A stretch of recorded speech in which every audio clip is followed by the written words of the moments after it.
Привет, друзья! С вами Михаил Снитко, и тема этого видео – установление контакта в переговорах. Почему в переговорах устанавливать контакт так важно?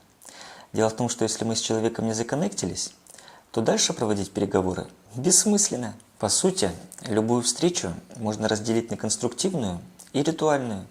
Что из себя представляет конструктивный диалог? Это когда два человека не болтают языками, а договариваются. Когда каждый видит в собеседнике личность, которая заслуживает уважения и внимания. Потому что, когда мы разговариваем с личностью, мы слушаем, что нам рассказывает личность, анализируем слова этой личности, готовим нормальные ответы.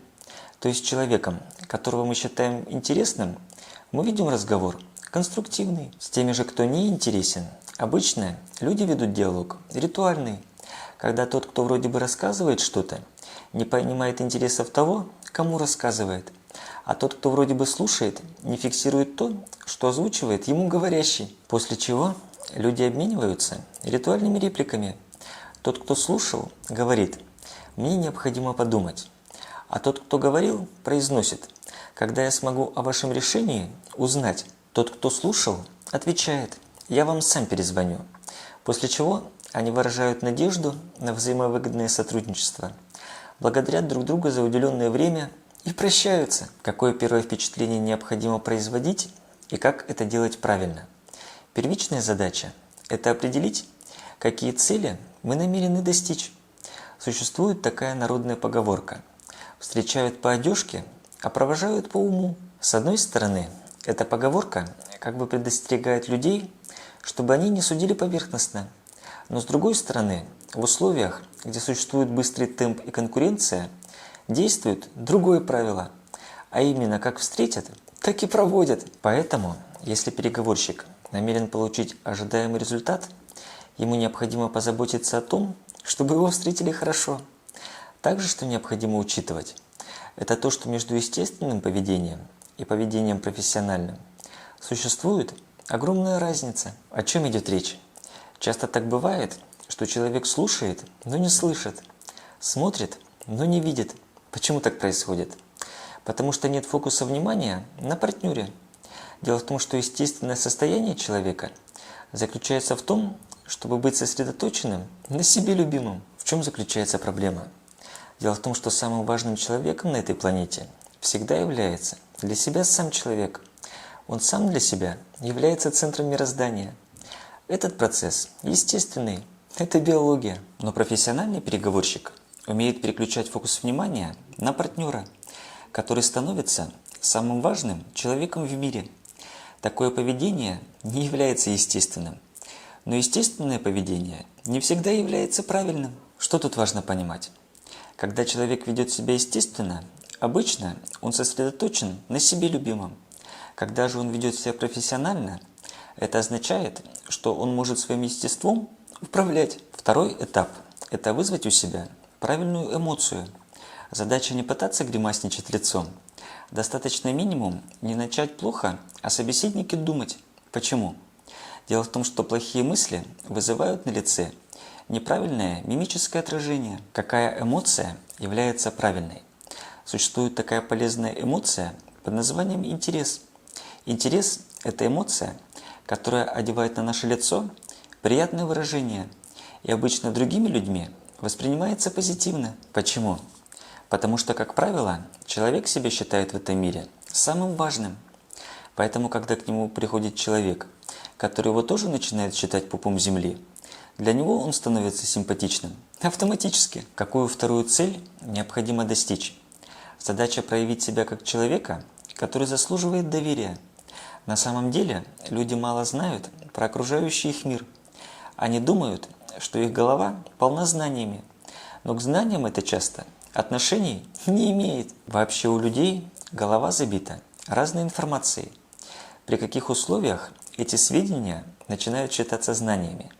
Когда человек в это поверит. Дело в том, что часто собственные знания у человека минимальны, а все остальное он просто верит. Если человек в какую-то информацию не поверил, то она для него становится со знаком минус. Поэтому именно доверие является ключевой составляющей, так как доверие определяет отношение к той информации, который переговорщик в ходе переговоров транслирует. Третья цель – это показать себя как человека, с которым будет приятно иметь дело, то есть испытывать положительные эмоции.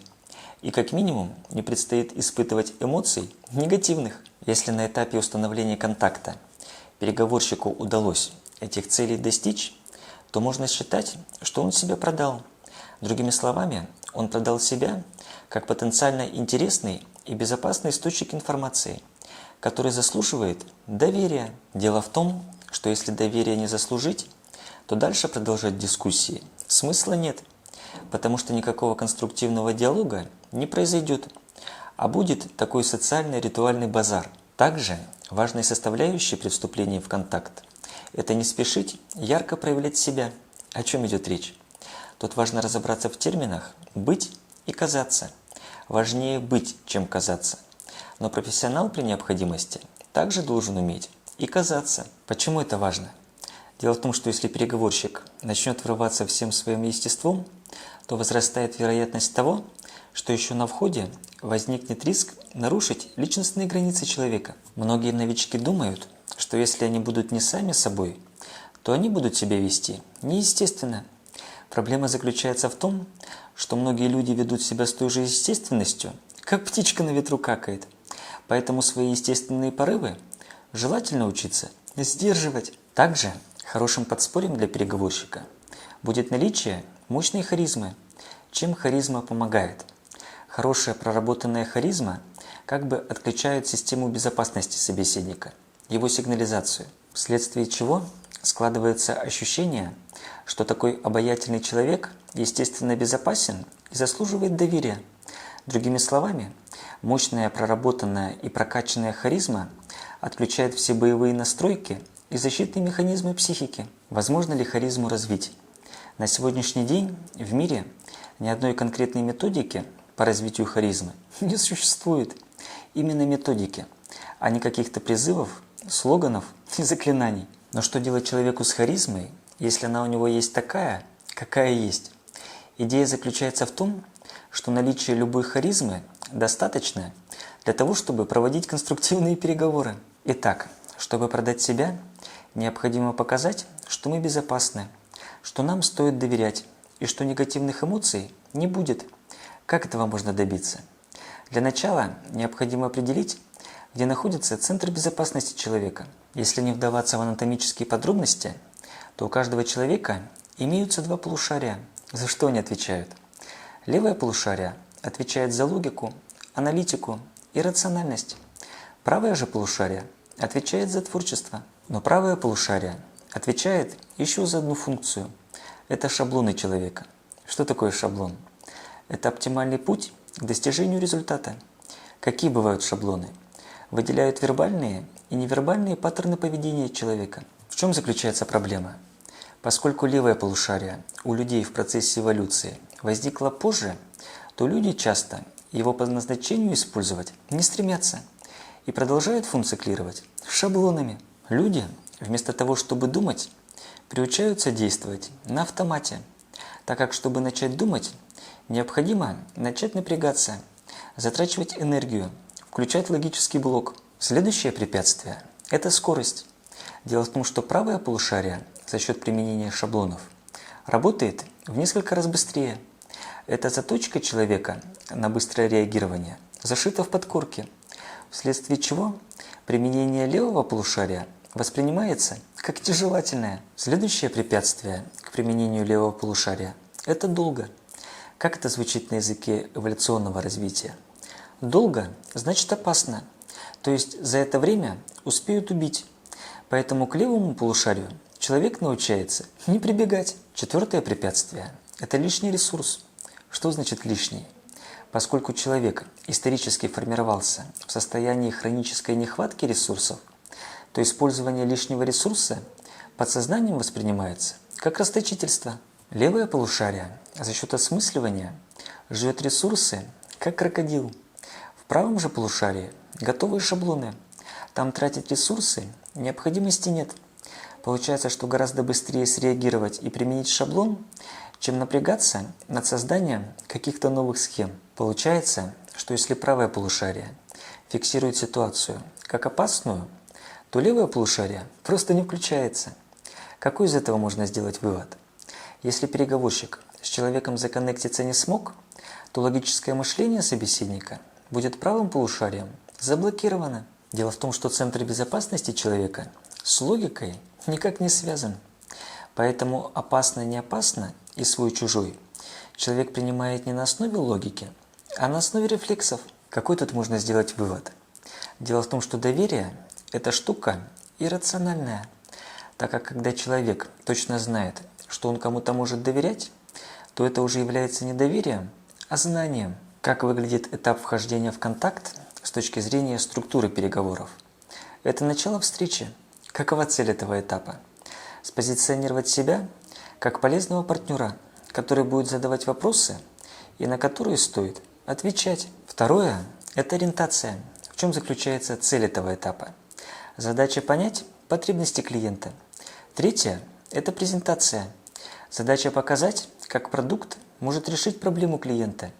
И четвертое – подтверждение обязательств. Как показать, что нам стоит доверять. Существует два уровня отношений – личностный и ролевой.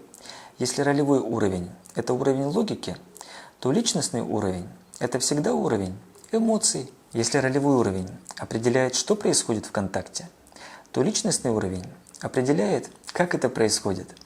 Также, если мы весь контакт примем за 100%, то ролевой уровень определяет 7%, а личностный уровень – 93%. Иными словами, в ситуации свободного контакта, когда обе стороны заинтересованы и в то же время друг от друга независимы, то 93% исхода переговоров определяет именно личностный уровень. Почему же на ролевой уровень отводится всего 7% исхода переговоров? Как доказали уважаемые ученые, 7% – это то количество информации, которое левое полушарие человека способно обработать. Получается, что роскошно составленное предложение – это всего лишь 7% успеха. Естественно, без хорошей презентации будет не о чем вести переговоры. Но важно не забывать, что при помощи таких украшательств мы влияем всего лишь на 7% вероятности. Что это означает? Если на правое полушарие поступает сигнал чужой, то правое полушарие мгновенно выпускает защитные механизмы, и левое полушарие у партнера просто не включается. Как же на личностный уровень можно воздействовать? Если мы 93% разложим на составляющие, то 55% включает в себя невербалика. Это то, что человек видит глазами. И 38% это то, как переговорщик свою речь оформляет. Какие существуют индикаторы, которые влияют на оформление речи? Это громкость, темп, тембр, лексика, интонация и количество смысловых блоков в предложении. Какие существуют невербальные индикаторы? Первый индикатор – это внешний вид. Дело в том, что человеку всегда нравится то, что помогает отразить его некий внутренний месседж. Второй индикатор – это мимика. Дело в том, что, испытывая эмоции, у человека на лице закрепляются определенные мимические гримасы. Раз человек испытывает какие-то эмоции чаще, то мы можем сделать вывод о каких-то его доминирующих свойствах характера. Третий индикатор – это положение рук, ног и туловища. Какие у человека существуют позы. Позы, как и жесты, делятся на две категории. Это открытые и закрытые. Как правое полушарие трактует закрытость? Как скрытность или неуверенность? И наоборот, если переговорщик открыт, он правым полушарием партнера воспринимается как человек, который скрытых мотивов не таит. Дело в том, что правое полушарие работает на статистике, которая говорит, что если человек закрыт, он либо не уверен, либо что-то скрывает. Поэтому статистически лучше от такого человека держаться подальше, целее будешь. Дело в том, что негативные эмоции являются важнейшим индикатором для выживания человека. Именно негативные эмоции отвечают за нашу безопасность. Позитивные эмоции бороться за жизнь не способны. У них функции такой нет. Как в этом случае действует правое полушарие? Все то, что не воспринимается как хорошее, автоматически воспринимается как однозначно плохое. Вне зависимости от привычек, подсознание человека воспринимает закрытость именно так. Также важно помнить, что чем меньше переговорщик будет обращать свое внимание на то, что ему кажется мелочами, тем больше вероятность того, что переговоры будут сорваны, причем по субъективным причинам, которые партнер по переговорам осознавать не будет. Почему? Человек любое непонятное отношение к себе спроецирует на предложение. Дело в том, что человек так устроен, когда правое полушарие приняло какое-то решение, то левое полушарие всегда найдет этому обоснование. Следующий индикатор – это контакт глаз. Дело в том, что большинство людей думают, что не умеют смотреть в глаза. В чем заключается проблема? На самом деле большинство людей контакт глаз избегают. Почему? Глаза – это зеркало души. По сути, когда мы смотрим в глаза, когда мы высматриваем суть человека, мы открываем себя. Потому что нельзя смотреть в глаза, не открыв себя. Этот мост двухсторонний. Мы анализируем кого-то. Точно так же даем возможность проанализировать себя, понять нашу сущность, наши сильные и слабые стороны. Именно поэтому большинство людей открывать себя всем подряд не рвутся. Какие по этому поводу существуют позиции? Первая позиция – это социальная норма. Так ведут себя нормальные люди. Вторая позиция – это межличностный контакт. Так ведут себя либо редкие от природы люди, не прошедшие специальной подготовки, либо профессионалы. Что такое социальная норма? Социальная норма предполагает контакт глаз скоротечный. Если же переговорщика интересует контакт глаз эффективный, то контакт глаз необходимо удерживать примерно до 3 секунд. Поэтому для установления хорошего межличностного контакта необходимо до 30% времени в разговоре уделять на поддержание контакта глаз, чтобы было полное впечатление искренности и открытости. Следующий индикатор – это расстояние и дистанция. Что важно о дистанции понимать? Наша задача – определить ту дистанцию, которая будет для нашего партнера по переговорам наиболее комфортной. До того, как мы изучим своего партнера по переговорам, необходимо быть достаточно нейтральным, а именно проявлять уважительное внимание к человеку и осознавать свою спокойную позицию, такая некая спокойная сила. Почему это важно? Дело в том, что истинная сила не бывает суетливой, а излишняя демонстрация силы наводит на мысль, что кто-то пытается скрыть слабость. Поэтому, проявляя себя спокойно, переговорщик никогда не произведет впечатления слабого. Также крайне важно учитывать момент входа в личное пространство. В чем заключается стандартная ошибка входящего в кабинет? Когда переговорщик совершает несколько действий одновременно. Например, он входит в кабинет, двигается и что-то трындит. В чем заключается ошибка? Дело в том, что внимание человека всегда приковано не к тексту, а к движению. Почему? Потому что текстом нанести вред нельзя, а движением можно. Поэтому, когда одновременно происходит и движение, и разговор, то фиксируется всегда движение. Поскольку оперативная память человека слабовата, то когда оперативка следит за движением, то текст из фокуса внимания выпадает. Более того, такое поведение воспринимается подсознанием как раздражающая помеха, которая мешает человеку за нами следить. Потому что, когда идет воздействие на две модальности, то оперативная память перегружается. Как следствие, это напряжение вызывает раздражение. Получается, что появившись, переговорщик автоматически становится источником отрицательных эмоций. Как на этапе вхождения в кабинет вести себя правильно? Задача войти в кабинет, закрыть дверь и остановиться. После чего установить с человеком контакт глаз и уже после этого произнести приветствие. Также не менее важный критерий – это рукопожатие. За то время, пока мы приближаемся к нашему оппоненту, человек должен решить, подавать нам руку или нет. Важно не забывать правило, что входящий первую руку не протягивает. Первую руку всегда протягивает хозяин, если хочет ее протянуть.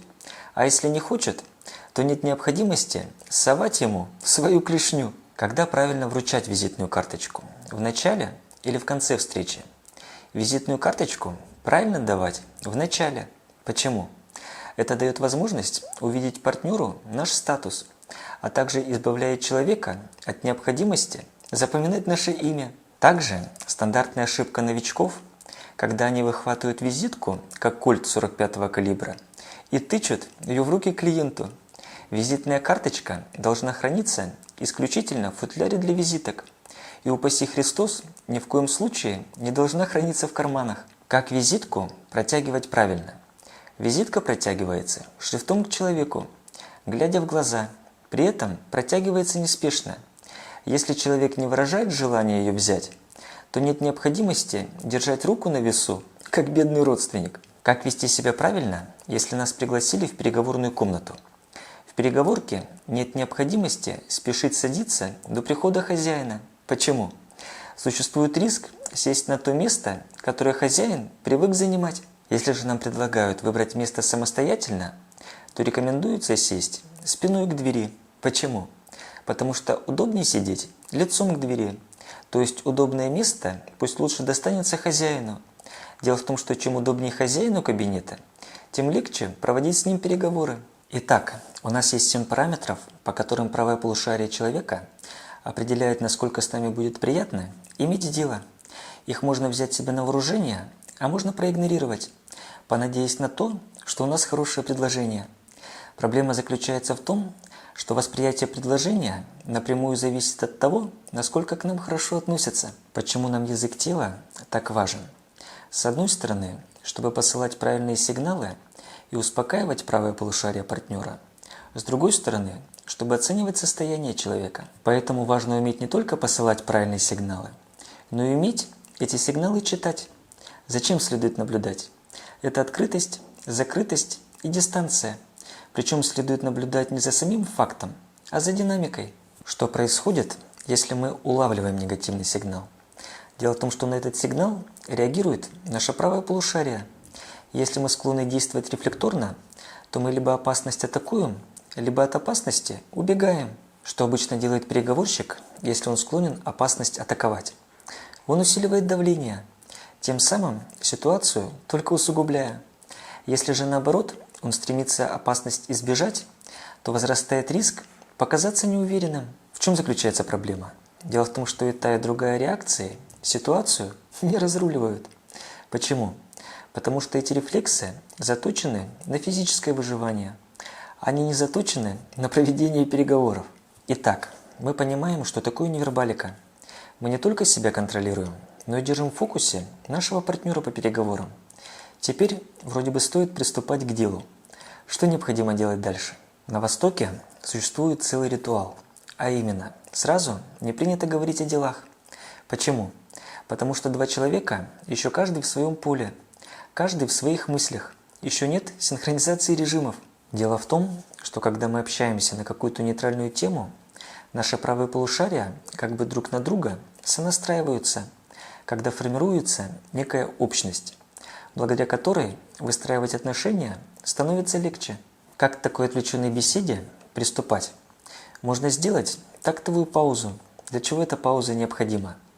Для того, чтобы дать возможность человеку начать первому. Тем самым он указывает желаемый для него вектор, что позволяет нам правильно сыграть в ответ и законнектиться. На этой оптимистической ноте предлагаю данное видео закруглять.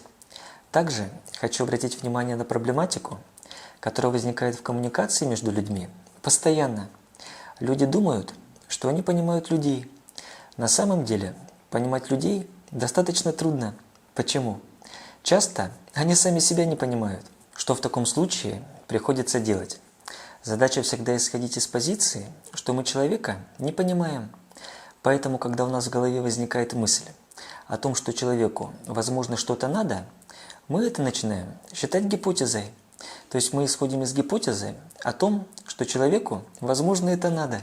Как эту гипотезу можно проверить? Очень просто. Можно вопрос задать. Если человек отвечает, что это ему действительно надо, то мы начинаем исходить из гипотезы о том, что ему, возможно, это надо. Почему? Потому что человек может думать, что это ему надо, а на самом деле окажется, что не надо. Он может просто заблуждаться. Также в этом состоянии важно быть предельно чутким и внимательным, вместо того, чтобы думать, что мы уже все знаем. Дело в том, что если кто-то считает, что он уже все знает, он больше ничего узнать не может. Он будет себя ограничивать. Спасибо за просмотр. Подписывайтесь на канал, нажимайте колокол, чтобы не пропустить следующий выпуск. Высказывайте свою точку зрения в комментариях. ставьте лайки. Увидимся в следующих видео. Пока.